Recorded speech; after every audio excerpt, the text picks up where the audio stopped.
Colossians 3:1. If then you have been raised with Christ, seek the things that are above, where Christ is, seated at the right hand of God.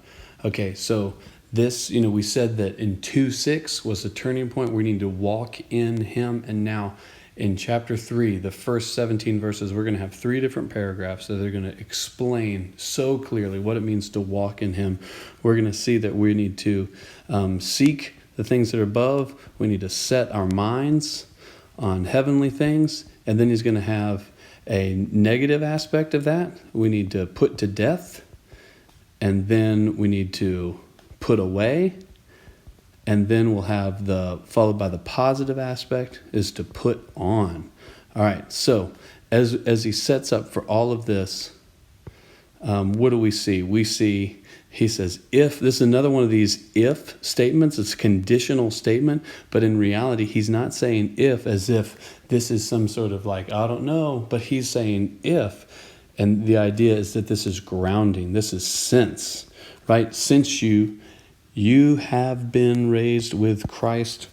Just another really cool word. It has, you have been raised with is the same verb. You have been raised with Christ. So because you have been raised with Christ, now what does that mean? Because we're supposed to walk in him, you need to seek the things that are above. That's right. The above kind of things, the heavenly things. He just said all of these earthly things, they're a shadow.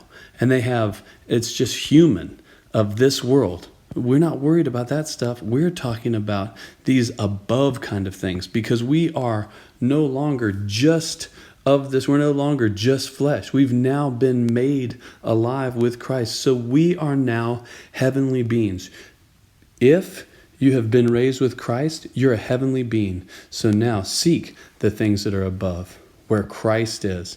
See, we've been raised with him. That's where he is. So he is there. He is seated at the right hand of God. Again, this idea is that he's seated at the right hand of God. He's enthroned. He's in a throne. He's in a place of authority. And he's sitting down, meaning his work is completed. He has completed his work. And so now we need to, in our union with him, we need to live that out. And if we're going to live that out, it starts with our mindset.